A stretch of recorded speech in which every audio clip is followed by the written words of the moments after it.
all infrastructures are needed in Africa. We are depending on internet 100%. The speeds here are completely different from the speeds you would get in a first world country due to the infrastructure. Il faut dire que sur le plan énergétique, nous avons donc de très sérieux problèmes. C'est une électricité qui est fluctuante, c'est des coupures fréquentes. If we are looking for integration, for example, we cannot have it without very strong infrastructure.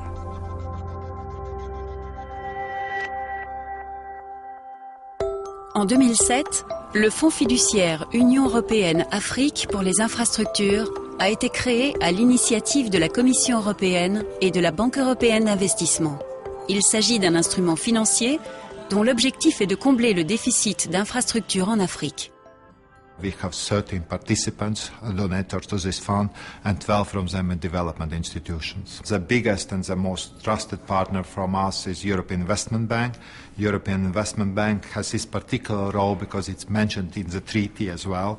And we have the biggest partner like Agence France du Développement, Kreditanstalt für Wiederaufbau, and we have also African Development Bank in the whole process that gives very clearly this African focus here.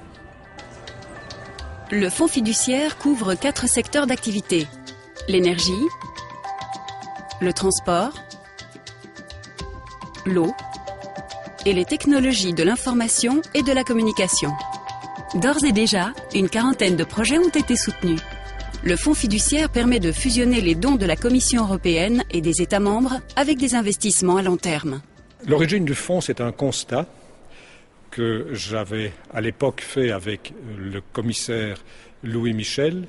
Il s'agissait de trouver le moyen de financer des projets d'intérêt régional en Afrique à des conditions qui soient supportables par ces pays. D'où l'idée de combiner les prêts de la Banque européenne d'investissement et d'autres institutions financières avec des subsides qui viennent du budget européen ainsi que de contributions volontaires de 12 États membres. Les projets sont évalués selon un ensemble de critères techniques, économiques, financiers, environnementaux, sociaux. Ce qui est important, c'est qu'il doit s'agir de projets qui sont viables sur le long terme. En mars 2011, le président de la Banque européenne d'investissement rencontrait le Premier ministre du Togo. L'un des sujets de la discussion était le projet de rénovation de l'infrastructure électrique géré conjointement par le Togo et le Bénin. À Cotonou, capitale du Bénin, plus d'une dizaine de coupures électriques surviennent chaque jour. Ce sont des lignes qui sont construites il y a déjà 40 ans et l'autre ça fait déjà 30 ans. Alors c'est des lignes qui par le fait de l'usure n'arrivent plus à transporter l'énergie suffisante pour continuer de satisfaire les besoins des populations de Cotonou. Centre national hospitalier de Cotonou. Ici, chaque jour, des patients meurent lors de pannes électriques. Et imaginez quelqu'un, un malade qui a été préparé pour aller au bloc et qu'on a commencé déjà à opérer et sur la table d'opération, une coupure qui intervient. Voyez-vous la conséquence? Si ces appareils venaient à s'arrêter, c'est la mort qui est au bout du compte, puisque l'homme ne peut pas remplacer malheureusement ces machines-là. L'hôpital est bien sûr équipé de groupes électrogènes, mais ceux-ci ont été endommagés par les nombreuses surtensions qui suivent les coupures de courant. Les inverseurs automatiques ne fonctionnent plus et l'énergie de secours n'est pas garantie. Pour nombre d'Africains, la qualité des infrastructures est vitale.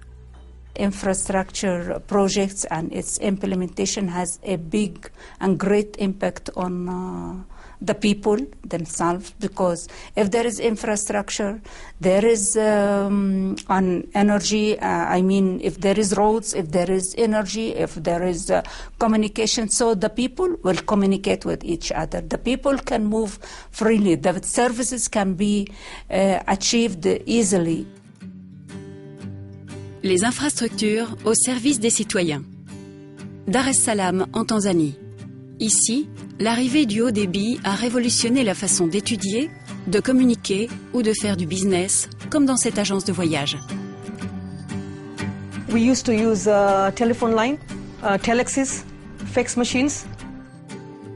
And when we first started with internet, we used to have one PC to accommodate the whole office because we did not realize, we did not know what we were missing. Depuis avril 2010, le câble en fibre optique ici relie Dar es Salaam au haut débit. Désormais, l'Afrique de l'Est bénéficie d'un accès à grande vitesse à la toile mondiale grâce à ses 10 000 km de câbles sous-marins. We are in the Massassani beach where the EC cable is landing. It is coming from the sea and joining in the EC beach manhole. Dar es Salaam est l'un des 9 points d'arrivée terrestre du câble. C'est d'ici que part la liaison vers l'intérieur des terres. The EC cable actually is the only East African cable which is connecting 9 countries in East Africa, but it is connecting actually 20 countries because we are having a certain number of what we call landlocked countries, and they will be connected to the EC cable as well. Grâce à l'arrivée du haut débit, des entreprises ont pu se développer, comme pour Michael, qui a développé son usine de biodiesel et qui fait ses recherches sur Internet. Judy, qui a sa société de relations publiques. Siubo, qui se sert d'Internet pour ses études, ou encore Mike, qui gère ce café Internet. Before the cable, it was 54 kb per second, but now cable has given you up to 3.7 MB per second. It is a way forward for our business, and sometimes we sit back and think how we did in the past. But without internet, it is impossible to operate. Le câble ici a favorisé le développement de l'économie régionale. Son financement a été facilité par le Fonds fiduciaire Union européenne-Afrique. La prochaine étape, relier l'archipel des Seychelles à 2000 km de Dar es Salaam. C'est d'ici que partira ce nouveau câble baptisé SEAS. Pour cette opération, le Fonds fiduciaire Union européenne-Afrique est l'instrument financier qui permet la réalisation du projet. Alors, le mécanisme est tout à fait innovant parce que donc, le Fonds fiduciaire va donner 4 millions d'euros au gouvernement séchellois qui, avec disons, ce don, va lui-même pouvoir prendre une participation dans la société qui va exploiter le câble. Et afin que l'argent soit utilisé à des fins de développement, le gouvernement séchellois s'est engagé à ce que tout revenu ou bénéfice qui proviendrait des actions de cette participation au capital, disons, soit utilisé à des fins d'éducation ou de santé. Retour au Bénin. Nous sommes à l'université dans le département de génétique. Ici, des spécimens de plantes sont conservés dans une salle qui doit être climatisée et éclairée 24 heures sur 24. Soudain, pendant la visite, coupure électrique. Parfois, on est parti pour toute la journée. Mais parfois 2 heures de temps, 4 heures, mais pour toute une journée, selon les cas de figure. L'université a bien un générateur, mais insuffisant pour alimenter tous les départements, et son utilisation est trop coûteuse en carburant pour un usage intensif. Du coup, il faut prendre le problème à sa source. Aujourd'hui, Paola Brezesti, experte en réseau électrique, fait une visite technique avec les responsables de la CEB, la communauté électrique du Bénin. Nous sommes au poste de Sakété, où nous avons la puissance qui arrive du Nigeria et nous avons 2 lignes. Celle-ci qui va à Onigolo et l'autre ligne qui permet d'évacuer l'énergie vers Cotonou par ici et de Cotonou pour aller vers le Togo. La ligne 161 est primordiale. C'est elle qui alimente Cotonou. Si l'un de ces pylônes s'effondre, la ville sera plongée dans le noir. À l'heure actuelle, 72 pylônes menacent de tomber. This is the original structure, and this is a reinforcement that was implemented. Despite this, you can see that there are very strong deformations on the original structure. In this project in particular, we are assisting the promoter CEB in hiring in all the procurement phase for hiring consultants and for hiring companies that will reconstruct the line. Les deux pays emprunteurs, le Bénin et le Togo, sont parmi les pays, disons, les plus endettés et donc ne peuvent plus faire de nouveaux emprunts sans des conditions de conditionnalité qui leur sont imposées par le Fonds monétaire et l'OECD. Et donc la BEI a pu, disons, prêter l'argent à ces deux pays grâce à une subvention de taux d'intérêt qui est fournie par le Trust Fund. Et cette subvention se monte à 12,5 millions d'euros. D'ores et déjà, les projets financés par le Fonds fiduciaire Union européenne-Afrique ont pu développer de nombreuses infrastructures pour la population africaine.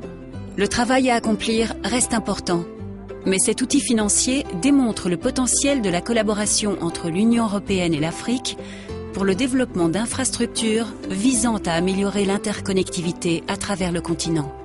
The infrastructure has direct and great impact on the people of Africa because they will use the infrastructure, they will use the energy, they will use the roads, they will use any sort of infrastructure implemented in the country.